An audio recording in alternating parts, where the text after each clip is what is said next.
Alright, welcome back. Hope everyone's having a lovely day, a lovely night, wherever you're from. And real quick, before we get started, I want to give a lovely shout out to the channel members on this channel. So thank you so much to these lovely commanders here that you see on screen. Thank you guys so much for your guys' constant generosity and your support, as always. It really means a lot to me, so thank you guys so much. And if you guys are actually interested in becoming a lovely commander yourself, if you are interested in any of these cute and lovely emotes, the loyalty crown badges, if you want a special role in the Discord, make sure to join the Discord. But as always, if you choose to do so, thank you so much. Just remember, that's not the only way that you can support me. Just watching the content like you are right now is truly the best way. Liking, subscribing, and commenting, everything really does help. So thank you guys so much. And for today's video, with New Year still happening, you know, with the whole Rappy banner, Rappy's story, everything going on right now, we're also getting a lot of freebies with that cool little rupee event, which is nice. But at the same time, we also have another freebie that we haven't talked about yet. And I know some people might be confused about it because, is it technically free? It is a selector that we get that's pretty insane because it's pretty much any Nikke, you know, outside of Pilgrims, but still. But at the same time, like, is it really free, right? So let's talk about it. Because if you actually head on over to the recruitment page and you try to find it, you'll see the normal banners.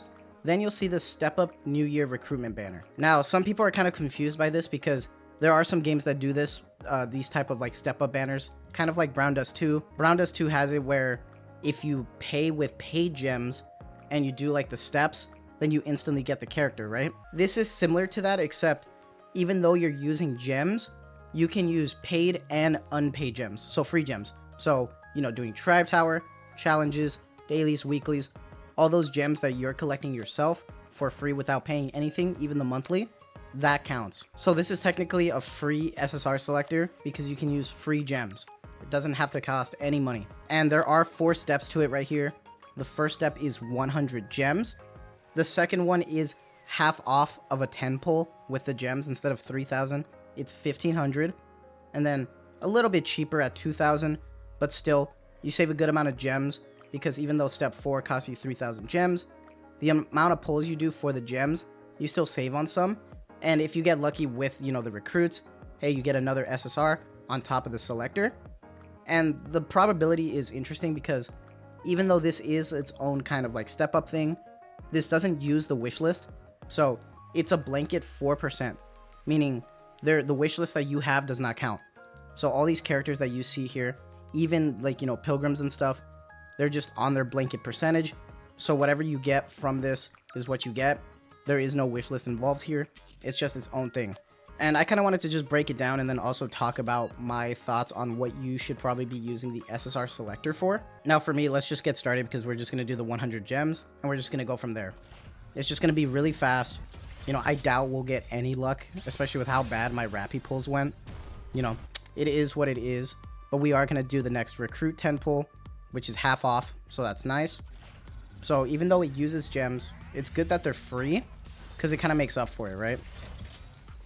I doubt we'll get anything, but who knows? Let's see. Yeah, it's just another pull. Yep. Well, it is what it is. We take our purples around here. And that's okay. This is the next one. It is a little pricey, but I feel like just to have a blanket selector is really worth it. And they seem to do this every year, so it's nice to see. And it's just kind of fun. They gave a lot more. I'm actually surprised we actually got something. Who did we get? A triple? Hold on. Okay, so we got a Legion. Yeah, I wish I saw that more. Who is it? Hey, I'll take a helm because I'm going to use that for the treasure. So I'll take a helm. That's pretty nice. I'll take a triple. Okay, missileless. I'll take like an Ein or like... Alright, you know what, Julia? You know, I kind of forgot about Julia, but it's okay. It's alright. Hey, I'll take a triple. I didn't even expect this to be like a little flex. I was just trying to show off like this selector. That's fine. Yeah, that works out. Hey, another Rouge copy. My favorite girl. That's fine. That's perfectly fine. We take a triple. That's perfect. Now, on to the final part of this step up. I'm kind of, like, actually excited now. Just because it's like, my luck just was really good right there. Yeah, I doubt it'll be anything. Yeah, no, I used all that luck right there for that triple. That was crazy. But, hey, I'll take it. Now that we completed it, you get it. You get the 2025 New Year SSR selector box. And then you can choose it. And there is a checklist here of who you can get. Now, obviously, this is amazing, especially for a lot of new players. Because how it works is that you just get one copy, and it's not even a copy, you get the character. So if you've never had, let's say if you've never had Unkind Privity made right here, you can just get them straight up. Now, the only thing that I will mention, like before, the only caveat is that there is no pilgrims here. So you can't choose a pilgrim, but you can choose a character. So in a way, I guess this is for a lot of new people as well. What is the best character to go for? First off, just gonna say it out the way. Like, waifu is the priority. So even if there's a character that's not that great, but you don't care because you really like them, you like Clay, go for it. You like Moran, go for it, even if you don't care for PvP. If you like Trony, go for it. You know, waifu over meta. But in terms of meta, let's break it down, because you can actually just, you know, limit it so we can look at the burst ones. So let's talk about it. You know, first off, for burst ones, I'm just going to say it straight up, easily. Litter is at the top of the board. We've already discussed this.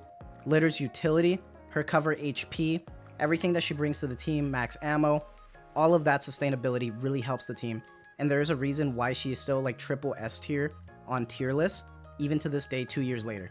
She is an absolute powerhouse. Now, there are some characters here that have fallen off a little bit, but I think are still good and they have their place. Now, here's a tough part, that there are duo characters in this game where they kind of need each other, or not really need each other, but at the same time, there are caveats. Because there are characters like Tia right here, where even though she is great, she needs another burst one.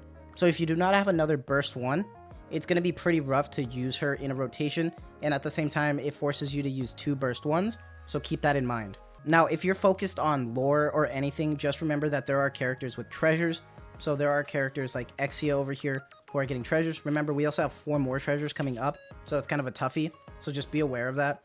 But I feel like treasures are really endgame, so that's not really the focus. If we're talking about another amazing burst one, I'm going to have to give it to D-Killer Wife. D-Killer Wife has amazing cooldown reduction. Not only that, but she helps pierce units. Characters like Alice, Red Hood, very good. Pair her with Grave, that's an amazing fire team that you can help create right there, and that's really solid. And in my opinion, my favorite character that we just talked about is Rouge. Not only is she amazing with her cooldown, but also her max HP. You can pair her with Blanc, so you don't need to worry about having Blanc's 40-second cooldown. She'll be 20 seconds with Rouge. Also, she pairs really, really well with Cindy. Really amazing character. And also, been using a lot of her in raids, honestly. So that's my idea of breaking down the Burst 1 category. In terms of the Burst 2, remember that when we talked about the duos, there is a problem. Characters like Blanc need another character from their squad. So you either need Noir, or you need to have Rouge, so she can get that 20 seconds. If not, you're kind of breaking her kit, her character. It's not really worth it in my opinion. So just bear that in mind. However, she is really good. She is a powerful character and still considered meta. So if you have the bunnies, you know, make sure that you at least have the pair. You have at least Noir, or you at least have Rouge to make up for it for Blanc. Naga is an amazing healer that can help anybody. Pairs really well with Crown to try to proc her skill too. She is an amazing healer. And honestly, in terms of meta between the schoolgirls, Tia has really fallen off, and I feel like Naga has maintained her stay because of what she brings to the table for other characters. In my opinion, there are other characters that I really like because you can make the shotgun team, but that's really heavy investment and stuff. I really like characters like Marciana and Rupee. Are they the best? No, they're not, but I still think that they're really amazing. Once again, there are some characters that are just better for PvP. Characters like Bay, you know, characters that are still really good, like Jackal, but at the same time, PvP, they're a god. If you play PvP, you really need Jackal. Just, there's so much to, you know, break down here. But in my opinion, I think it's worth it for some of these characters. But I feel like if you're really focusing on meta, there are a lot to go through here in the Burst 1 category compared to the Burst 2 category. But that's just my opinion. Now, as for Burst 3, when we're breaking it down, there are so many characters that are really good, but there are a lot of bad characters in this game, unfortunately. Now, there are characters that have a caveat, like Laplace here, where a treasure would really make her excel. I'm hoping Helm does the same thing. There are characters here like Noir, where you don't actually need to worry about them having their pairing because they're fine on their own. There are characters that are amazing like Alice, who can do almost Pilgrim level damage, especially if you're manualing with them. So if you're focused on any character right now in terms of just DPS in the normal set, I feel like Alice is really good. Not only that, but don't forget in the wish list for the beginners here, that if you're pulling on the standard banner, you get a free character selector of just whatever they are, and you can choose between Alice, Naga, and Litter. That's really huge too.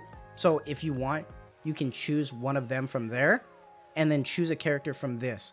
So you can at least get 2 characters, maybe even more. So who knows, right?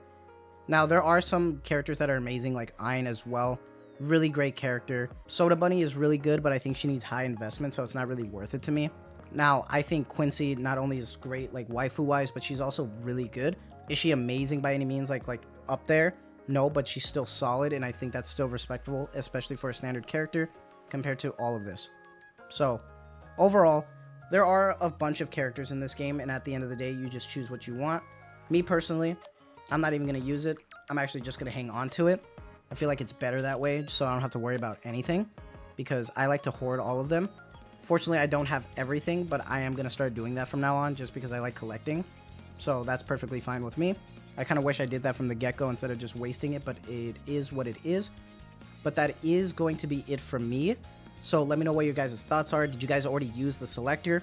Are you saving it, or who did you use it on? Let me know. You know, at the end of the day, you don't really judge anybody because it's waifu over meta. It's a waifu collector. We're all just degenerates, right? But that is going to be it from me. So I hope you guys have a lovely day, a lovely night, wherever you're from. And as always, thank you so much for the constant support. Take care and have a good one.